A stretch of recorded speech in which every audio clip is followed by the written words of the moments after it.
하나님의 말씀을 보겠습니다. 미가서 6장 6절로 8절에 있는 말씀입니다. 내가 무엇을 가지고 요 앞에 나가며 높으신 하나님께 경배할까? 내가 번제물로 1년 된 송아지를 가지고 그 앞에 나갈까? 여호와께서 천천의 순양이나 만만의 강물 같은 기름을 기뻐하실까? 내 허물을 위하여 내 마다들을, 내 영혼의 죄로 말미암아 내 몸을 열매로 드릴까? 사람아, 주께서 선한 것이 무엇임을 내게 보이셨나니 여호와께서는 내게 구하시는 것은 오직 정의를 행하며 인자를 사랑하며 겸손하게 내 하나님과 함께 행하는 것이 아니냐. 아멘. 하나님께서는 거대한 공간과 시간을 창조하셨습니다. 그러나 우주의 어떠한 것도 할 수 없는 일을 인간에게 맡기셨습니다. 그것은 바로 하나님을 사랑하고 그 하나님과의 관계를 회복하며 누리는 것입니다. 그러므로 하나님께서 창조하신 모든 만물들 중 최고의 걸작품은 바로 인간인 것이지요. 인간이 있음으로 이 세계는 더욱 빛이 나는 것입니다.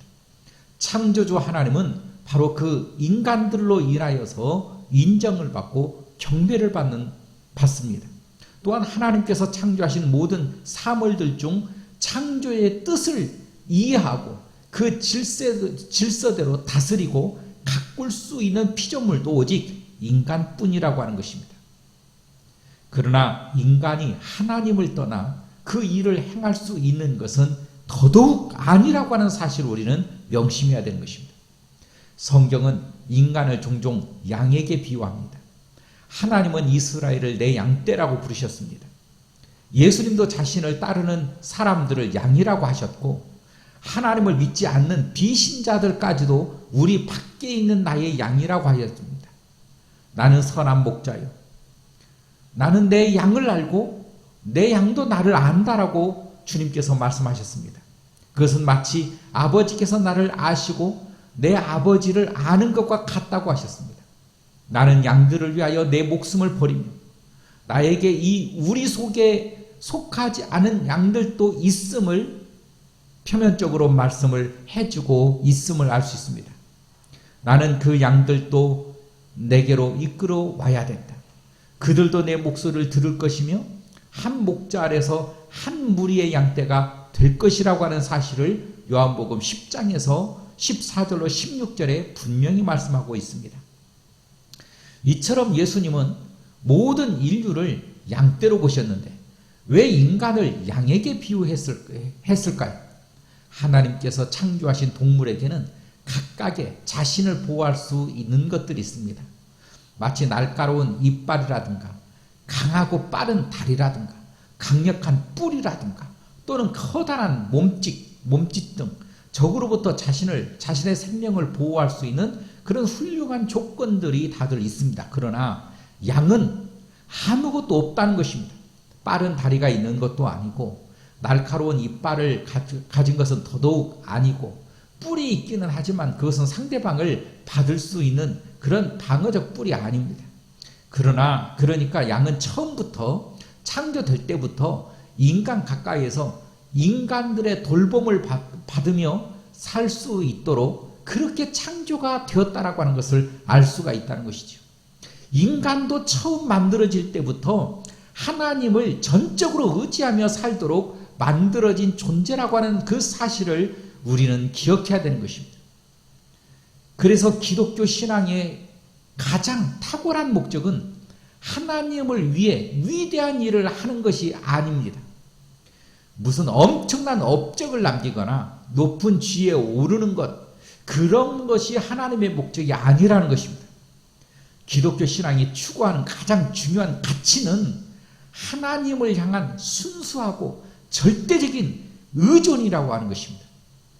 그 의존을 우리는 믿음이라고 말을 하는 것이죠.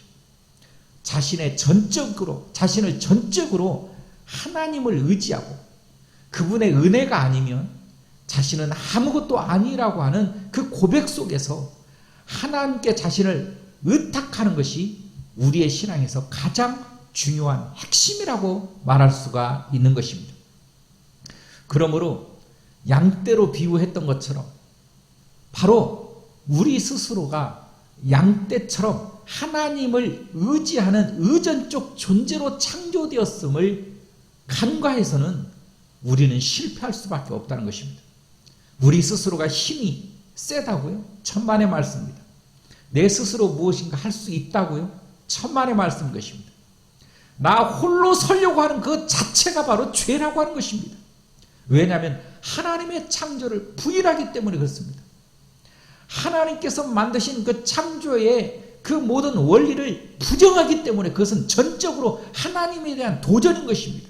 어찌 피조물이 창조주의 뜻을 거스르며 살 수가 있겠느냐라고 하는 것이죠. 이건 상상도 할 수 없는 일들인데 유일하게 인간이 이 일들을 저지르고 있다라고 하는 사실이죠. 이게 바로 죄라는 것입니다. 우리는 하나님을 의지하며 살아갈 수밖에 없는 하나님의 창조주요, 창조물이요, 하나님의 자녀들이라고 하는 사실을 우리는 기억해야 되는 것입니다. 그러나 하나님과 인간 사이에는 무한한 간격이 존재합니다. 먼저 창조주와 피조물 간에 엄청난 격차가 있습니다. 인간이 아무리 뛰어나도 하나님에 비하면 하찮은 피조물에 지나지 않습니다. 이걸 잊어버리면 안 돼요. 창조주와 피조물 사이에는 좁힐 수 없는 무한한 존재의 그 차이가 있기 때문에 피조물이 자신의 영광을 아무리 높이 쌓아 올린다 할지라도 창조주와 감히 비교할 수가 없습니다. 인간이 왜 이 사실을 부정할까요? 왜 이 사실을 인간은 인정하지 않으려고 할까요? 인간은 신이 아니라고 하는 것을 우리 스스로가 고백해야 되는데 인간이 얼마나 하나님을 도전하고 인간이 얼마나 무지 속에 있는지를 우리는 성경을 보며 하나님을 조명할 때 비로소 보이는 것입니다. 존재에 있어서 하나님은 영원하시고 무한하시지만 인간은 한시적이고 유일하다고 하는 존재입니다. 하나님은 모든 만물 위에 초월하여 계시지만 인간은 그 만물 속에 태어나 살다가 죽고 없어질 존재라고 하는 사실입니다. 이러한 존재적 차이보다 더 심각한 문제는 인간의 죄로 말미암는 하나님과의 영적 단절이 있다는 것이죠. 하나님께서는 순결하고 거룩한 영이십니다. 시편 12편에도 고린도후서 3장에도 그러나 하지만 인간은 죄를 지은 존재이기 때문에 하나님 앞에 불결하고 더러운 존재가 되어버렸다라고 하는 것입니다. 거룩하신 하나님과 불결한 죄인 사이에는 바로 어마어마한 격차가 존재하고 있습니다. 조물주와 피조물의 존재적 격차만큼이나 바로 큰 간격이 존재하고 있다는 것입니다. 본래 인간의 육체는 이 세상의 흙으로부터 창조되었습니다. 영혼은 하늘로부터 창조되었습니다. 그렇기 때문에 육신을 위해서는 땅으로부터 공급되는 물질이 필요하고 영혼을 위해서는 하늘로부터 공급되는 자원이 필요한 것입니다. 그래서 하나님을 모르는 사람들이 아무리 이 땅에서 성공하고 많은 것을 가져도 하늘로부터 공급되는 것이 없기 때문에 우리들의 마음이 공허할 수밖에 없다라고 하는 사실입니다. 죄지은 인간은 항상 방황 속에서 살 수밖에 없습니다. 인간은 그러므로 항상 외롭며 살 수밖에 없습니다. 아무리 행복하다 아무리 떠들어도 인간은 외로운 것입니다. 마음은 공허합니다. 우리의 인생에는 방황스럽습니다. 이게 바로 죄지은 인간의 특징들이기 때문에 그렇습니다.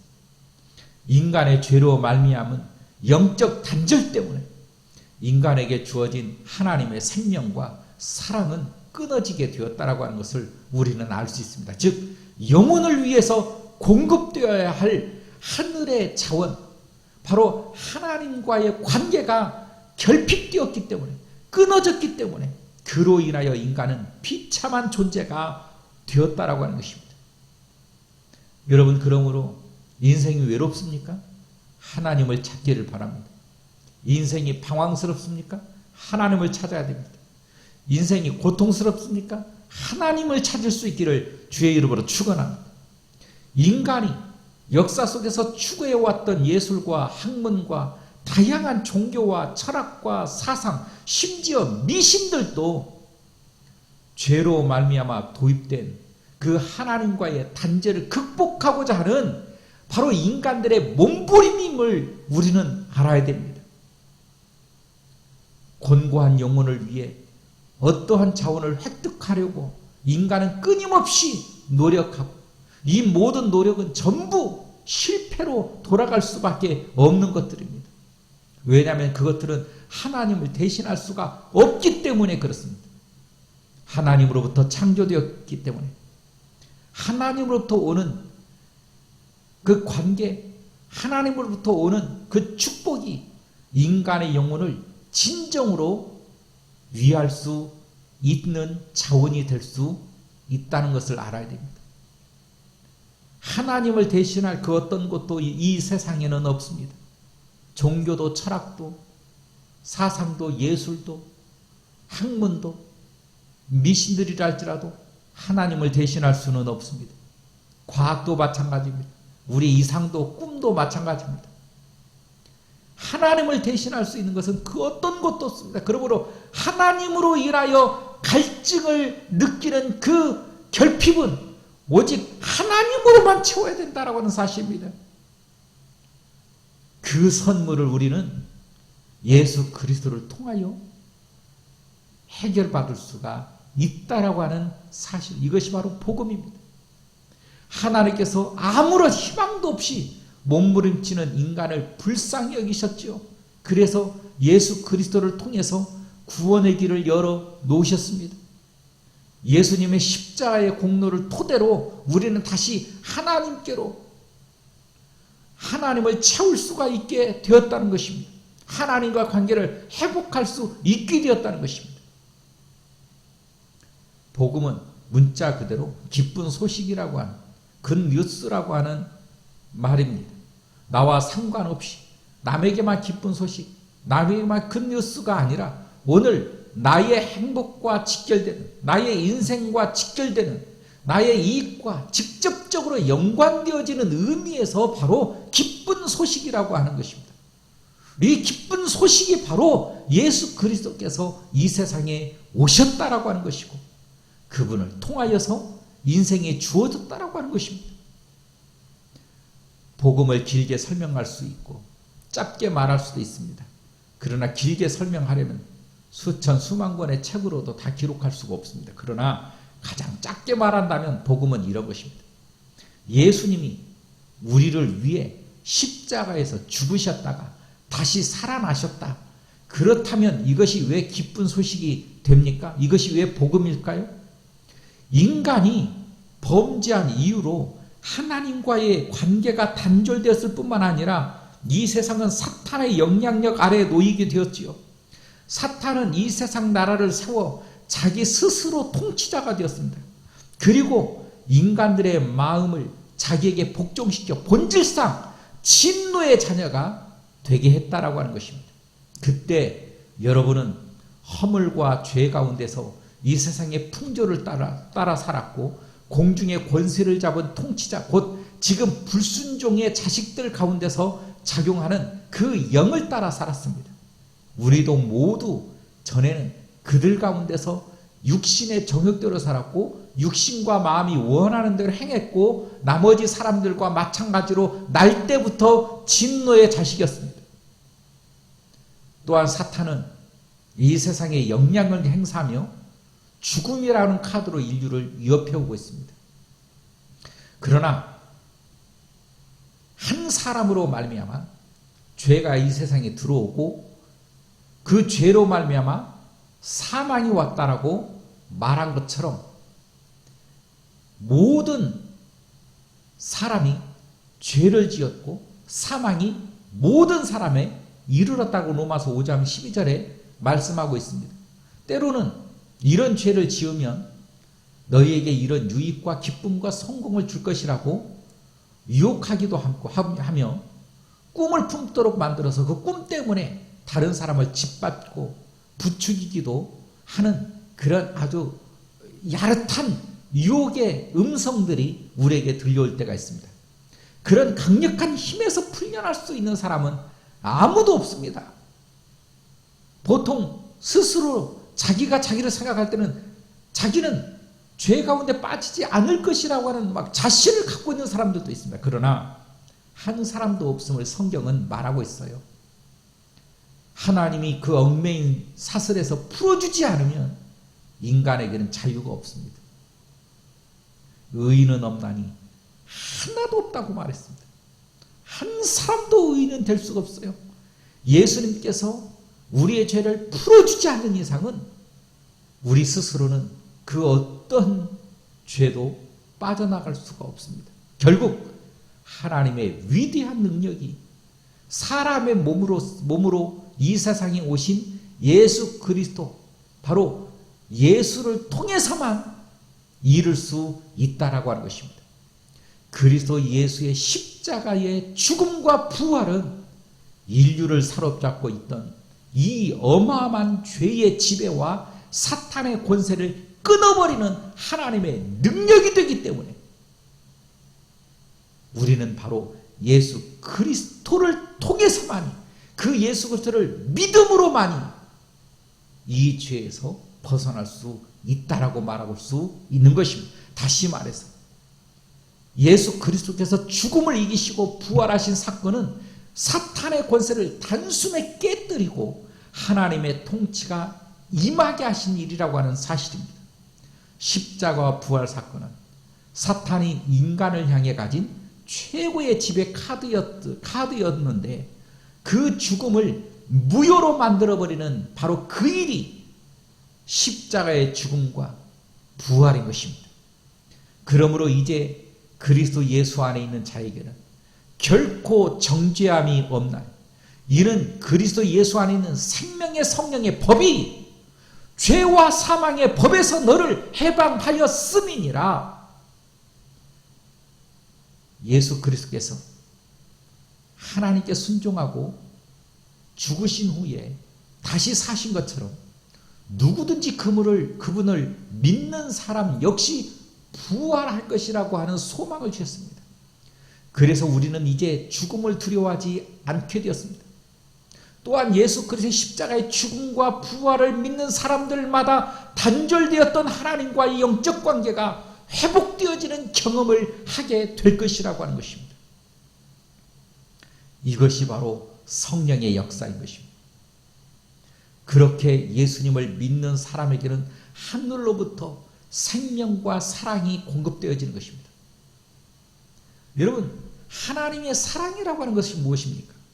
사랑이란 반드시 사랑을 받을 대상이 있고 사랑해야 할 대상이 있는 것입니다. 다시 말하면 혼자 스스로는 사랑이라고 하는 단어를 쓸 수가 없습니다.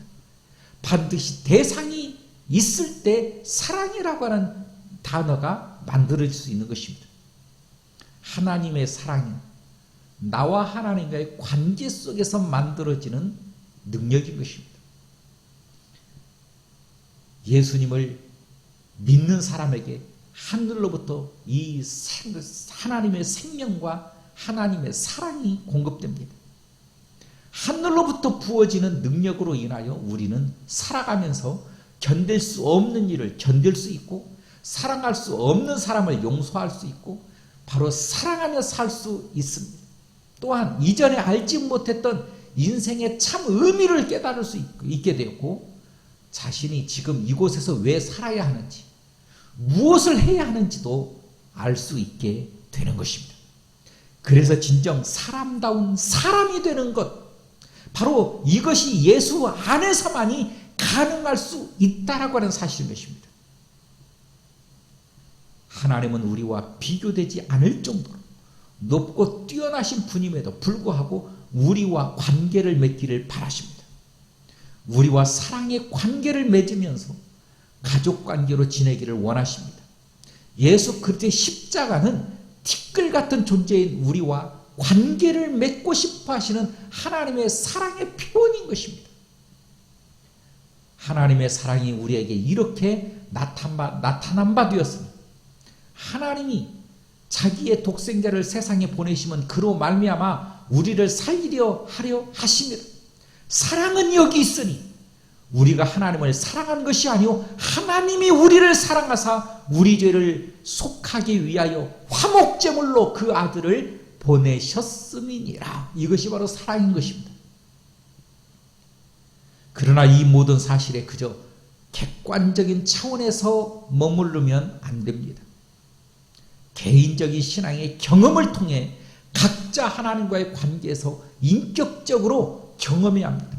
그때야 비로소 우리는 위대한 하나님을 나의 하나님으로 모시게 될 수 있다는 것입니다. 이 사건이 바로 나의 사건이 되어야 되는 것입니다. 이 하나님과의 소통과 하나님과 관계 회복이 바로 나에게 연결될 때 이 사건이 나에게 복음이 되어지고 큰 뉴스가 되어지는 것이지, 다른 사람들이 100만 명이 1000만 명이 억명이 하나님을 경험하고 체험한다 할지라도 나에게 경험과 체험이 아니라면 이것은 나와 관계가 없는 것입니다. 여러분, 복음은 나에게 있어서 큰 뉴스여야 됩니다.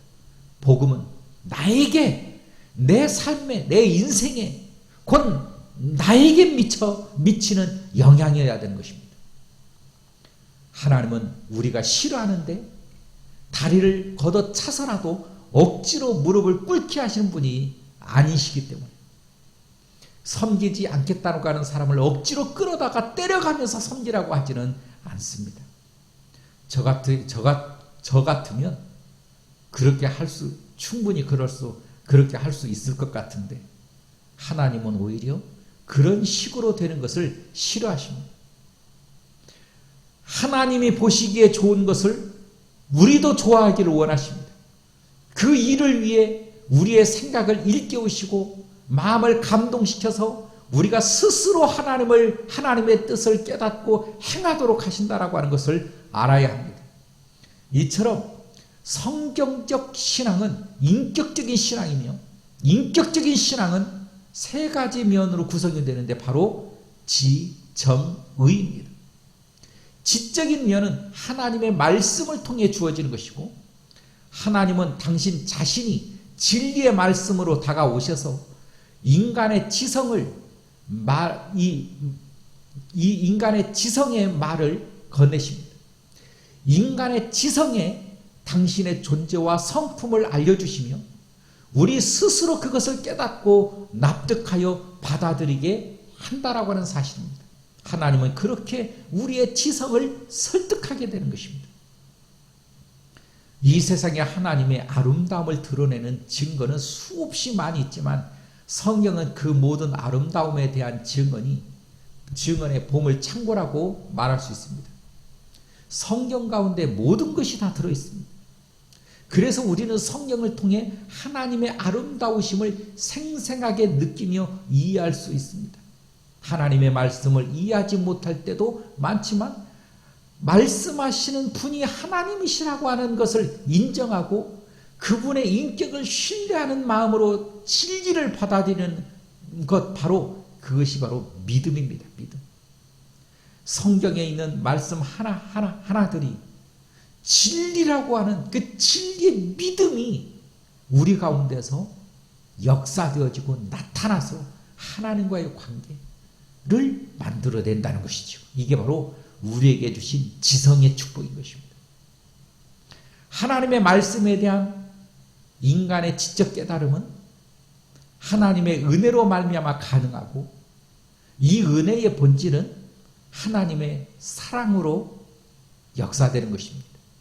내가 나를 사랑하는 것보다 하나님을 사랑하는 것이 더 탁월하다라고 하는 사실, 내가 나를 사랑하는 것은 불완전하지만 하나님이 나를 사랑하시는 것은 완전하다라고 하는 그 사실을 깨닫게 될 때 우리는 깊은 감동을 받을 수가 있습니다. 얼마나 놀라운 역사인지 아십니까? 나는 나를 모르는데 하나님은 나를 너무 잘 아시고, 내가 나를 사랑하는 것보다 하나님이 나를 사랑하는 것이 더 완전한 사랑이시다. 여러분에게도 놀라운 하나님의 은혜가 있기를 주 이름으로 축원합니다. 그렇게 하나님의 사랑으로 인하여 감정적 터치가 일어나는데 가장 근본적인 가장 근본적으로는 하나님을 예배하고 말씀을 묵상하는 가운데 그러한 터치가 일어난다는 것입니다. 그런데 예배도 하지 아니하고 말씀도 듣지 아니하면 그런 감동은 느낄 수가 없습니다. 일어날 수가 없습니다. 오늘날 왜 사람들이 냉랭하신지 아십니까? 예배를 등한시 여기기 때문에, 말씀을 보지 않기 때문에 그래요. 그 사랑을 받은 크리스천 형제 자매들이 함께 그 사랑을 나눌 때 강렬한 감정적 터치가 일어난다라고 하는 그 사실을 우리는 기억해야 됩니다. 그래서 오늘 우리 그리스도인들에게는 하나님을 예배하는 것과 서로 사랑하는 것이 얼마나 핵심적인 것인가를 알아야 합니다. 하나님을 예배하고 하나님의 말씀을 상고함으로 인하여 그 속에서 하나님이 우리를 얼마만큼 사랑하시는가를 여러분 오늘도 여러분 가운데 강력하게 느껴질 수 있기를 바랍니다. 지적인 깨달음과 감정적인 터치가 일어날 때 그것이 의지적인 결단으로 이어지면서 자기를 주인 삼은 삶을 버리고 하나님을 주인으로 모시며 그분의 말씀에 순종하는 것, 이것이 하나님의 은혜인 것입니다. 그러나 인간은 죄 가운데 있기 때문에 본성적으로 하나님을 거슬려 살고자 하는 습성과 속성이 있습니다. 하나님을 대적하려고 합니다. 또 하나님께서 멀리 떨어지려고 합니다. 생각해 보십시오. 우리가 시간의 여유가 생길 때 무엇을 합니까? 하나님의 말씀을 묵상하고 더 기도하는 것보다 자기가 재미있어 하는 일들을 하거나 하나님으로부터 멀리 떠나는 일들을 하려고 합니다. 그게 죄성입니다. 그렇기 때문에 하나님의 마음에 맞도록 자신의 의지를 돌이키는 것은 자신의 힘으로 되지 않으며 인간의 능력을 넘어서는 일이기 때문에 우리는 하나님께 기도해야 됩니다. 하나님을 의지해야 됩니다. 하나님께 간구해야 됩니다. 그런데도 하나님은 그렇게 당신을 거부하고 반항하는 인간의 그 의지를 강제로 부러뜨리고 꺾어서 당신에게 돌아오게끔 하지는 않습니다. 오히려 우리를 사랑함으로 감동시켜서 우리 스스로 자신의 의지를 꺾고 하나님의 뜻을 따르기로 결단하도록 우리를 인도하시고 이끄시고 역사하시는 것입니다. 이런 일을 가능하게 하는 것이 바로 하나님 그 사랑입니다. 십자가입니다. 지적인 깨달음과 감정의 터치와 의지적 결단을 통해서 우리는 노예와 같이 억지로 복종하는 삶이 아니라 인격적인 승부와 순종이 있는 신앙생활을 해 나갈 수가 있습니다. 그래서 참된 기독교적 신앙, 성경적인 신앙, 그것은 바로 인격적인 신앙이요. 인격적인 신앙 안에서 하나님이 나를 아시고 내가 하나님을 알게 된다라고 하는 것입니다. 물론 하나님이 나를 아는 것은 모든 것을 다 아시는 알민 반면 내가 하나님을 아는 것은 부분적인 알미라고 하는 것을 우리는 간과해서 안 됩니다. 하지만 인격적인 신앙을 통해서 나를 향하신 하나님의 마음을 깨닫고 하나님께서 나 같은 인간을 지으신 목적을 이해하면서 그 목적을 이루기 위해 산다면 그것은 가장 고귀한 삶이며 참으로 복된 삶이라고 하는 사실을 기억해야 됩니다. 한국의 어느 농가에서 소를 키우는데 송아지 한 마리가 발이 3개밖에 없이 태어났다고 합니다. 4번째 발이 있기는 했지만 아주 작아서 그 발을 땅에 닿을 수가 없었습니다. 그래서 이 송아지는 땅에 어깨를 대고 3발로 걸어다니면서 살았답니다. 다른 송아지도 그것을 아는지 그 세발 송아지를 수시로 무시하며 뒷발로 차고 굉장히 괴롭혔다는 거예요. 젖도 먹을 수 없게끔 방해했다는 것입니다. 사료도 먹지 못하게 했답니다. 그래서 그 송아지는 항상 구석에서 혼자 지낼 수밖에 없었답니다. 친구들이 배불리 먹고 돌아서면 그때서야 기어가서 남은 사료를 먹었다고 합니다. 주인은 그 모습을 보고 너무 안쓰러워서 이 세발 송아지 그 방을 따로 만들어 줬답니다. 그리고 젖을 먹을 때 엄마 젖을 데려다가 그 방에 집어넣어줘서 젖을 먹도록 했다라고 합니다. 사료도 넉넉히 부어줬다고 합니다. 주인의 마음이 항상 이 송아지에 있었답니다. 그래서 사람들이 저 송아지는 어쩔 거냐면 저 송아지를 팔아버리라고 그 주인 아주머니가 항상 그렇게 이 말을 했답니다. 우리는 이 송아지 이 애 안 팔아요. 그럼 어떻게 하시려고? 끝까지 데리고 있어야죠. 불쌍하잖아요. 요즘 반려견을 키우다가 병이 들거나 하면 몰래 갖다 버리는 사람들이 한국에 많아졌습니다. 참 안타까운 일이지만 그런데 하나님이 우리를 보실 때 인간이 병든 개를 귀찮아하는 것보다 비교도 안 되게 더 하찮게 보셔야 하는 것인데도 불구하고 하나님은 그런 우리를 하나님은 당신의 사랑으로 품어주셨다라고 하는 사실인 것입니다. 마치 세 발로 태어난 이 송아지보다도 못한 우리를 하나님은 우리를 품어주셨고 그 우리를 사랑해 주셨다는 것입니다. 얼마나 놀라운 은혜인지 모릅니다. 그것도 끝까지 우리를 사랑해 주신다는 것입니다. 끝까지 우리를 버리지 않는다는 것입니다. 이게 하나님의 사랑인 것입니다. 우리는 우리 스스로를 잘 몰라요. 우리 스스로를 너무 높은 존재로 생각할 때가 많습니다. 나라고 하는 존재가 그렇게 위대합니까? 나라고 하는 존재가 그렇게 잘났습니까?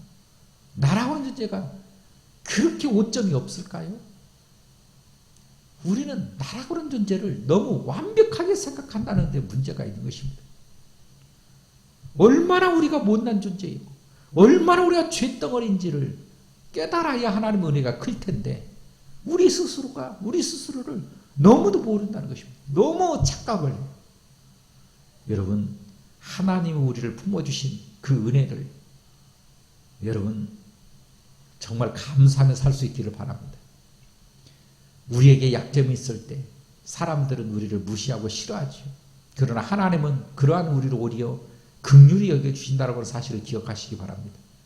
지극히 높고 위대하신 창조주 하나님께서 정말 아무것도 아닌 인간을 세상에서 가장 고귀한 가치를 가진 존재로 여기고 계시며 사랑해주고 계신다라고 하는 이 사실을 여러분 기억해 주실 수 있기를 바랍니다. 그 하나님을 아셔야 합니다. 그 하나님을 깨달아야 합니다. 우리가 잘나서가 아닙니다. 오히려 그 반대입니다. 하나님은 우리의 형편없는 약점을 전부 다 하시면서도 용납하시고 용서하시고 품어주신다라고 하는 것입니다. 온 땅 만물 위에 지극히 높고 뛰어난 초월적인 하나님이심에도 불구하고 지금 내 안에 그리고 내 곁에 계시며 나를 이끄시며 나를 사랑해주고 계신다라고 하는 사실을 기억할 수 있기를 바랍니다. 그렇다면 그러한 하나님께서 우리에게 원하시는 것이 무엇입니까? 바로 오늘 본문 말씀인 것입니다. 그것은 우리에게 잘 보여주고 있습니다. 내가 무엇을 가지고 하나님께 나가며 높으신 하나님께 경배할까? 내가 번제물로 1년 된 송아지를 가지고 그 앞에 나갈까? 여호와께서 천천의 순양이나 만만의 강물 같은 기름을 기뻐하실까? 내 허물을 위하여 내 맏아들을 영혼을 위하여 죄로 말미암아 내 몸을 열매로 드릴까? 사람아 주께서 선한 것이 무엇임을 내게 보이셨나니 여호와께서는 내게 구하시는 것은 오직 정의를 행하며 인자를 사랑하며 겸손하게 내 하나님과 함께 행복하게 하는 것이 아니냐. 하나님께서는 수천 마리의 순양이나 수만 개의 강줄기를 채울 엄청난 양의 기름을 기뻐하시는 분이 아니라 단순히 좋은 것을 드린다고 기뻐하는 분도 아니고, 하나님께서 원하시는 것은 오직 정의를 행하며 인자를 사랑하며 겸손하게 하나님과 함께 행하는 것, 바로 한마디로 말해서 하나님은 사랑의 삶을 원하신다는 것입니다. 우리와 사랑의 관계를 맺으며 살기를 원하신다는 것입니다. 호세아서 6장 6절의 말씀을 보니까 내가 바라는 것은 변함없는 사랑이지 제사가 아니라는 것입니다. 불살라 바치는 제사보다 너희가 하나님 알기를 더 바라신다라고 하는 것입니다. 하나님께서는 형식적인 신앙생활 싫어하십니다. 형식적인 신앙이라 형식에 치중한 생활을 말하는 것이 아니라 하나님을 향한 사랑 없이 하는 모든 신앙적인 행위를 가리켜 말하는 것입니다. 아무리 겉으로 화려하고 대단해도 하나님을 향한 사랑이 없이 하는 그런 행위라면 하나님께 기쁨이 될 수가 없습니다. 하나님이 원하시는 것이 아닙니다. 하나님이 받지 아니하십니다. 그래서 결국 신앙은 사랑의 싸움입니다. 주님의 십자가의 은혜를 기억하고 그 사랑으로만 만족하며 살려는 마음, 어떻게 이 세상을 주님의 사랑 하나만으로 살 수 있느냐, 우리를 유혹하는 이 세상과의 싸움, 그렇기 때문에 우리에게는 주님의 사랑 때문에 감격하는 마음이 필요합니다. 그리고 그 사랑받는 사람으로서 그 사랑을 나눠줄 수 있는 것도 절대적인 필요라고 하는 것입니다. 하나님을 사랑하는 모든 사람에게 항상 좋은 날만 있는 것은 아닙니다. 우리가 하나님을 사랑한다고 해서 갑자기 유능한 사람이 되는 것도 아니고, 놀라운 능력의 사람으로 우리가 순식간에 확 변하는 것도 아닙니다. 갑자기 우리가 확 성공을 거두는 것도 아닙니다. 주님을 사랑하는 사람도 시련을 당할 때가 있고, 아무리 열심히 섬기더라도 열매가 없을 때가 있습니다. 그러나 우리가 반드시 기억해야 할 것이 있습니다. 우리는 이 세상에서 얼마나 굉장한 성과를 많이 남기느냐가 아니라 어떠한 삶의 과정을 통해 살아왔느냐, 사랑의 삶을 살았느냐에 의해 상급을 받게 된다는 사실입니다. 우리가 어떤 마음과 어떤 태도로 주님을 섬기며 어떤 삶을 살아왔는지 다른 사람들은 모르나 그러나 하나님은 전부 다 아신다는 것입니다. 여러분, 그러므로 하나님으로 인하여 여러분의 삶을 위로받기를 주의 이름으로 축원합니다. 하나님은 우리를 다 아십니다. 하나님은 여러분의 오늘 마음과 형편과 삶을 다 아시고 계십니다. 위대한 하나님이 나를 사랑하셔서 나를 구원하셨으니 지금 내가 여기서 사랑의 삶을 살기 원하신다는 이 사실 앞에서 감격하고 감사하는 가운데 하나님께 순종하는 삶으로 우리가 삶을 살아감으로써 하나님을 기쁘게 하고 하나님께 칭찬받는 우리의 삶이 되기를 주의 이름으로 간절히 축복합니다. 사랑이 많으신 하나님, 오늘 저희들을 붙드시고 인도하시고 축복하심을 감사합니다. 하나님으로 우리가 살아가며 그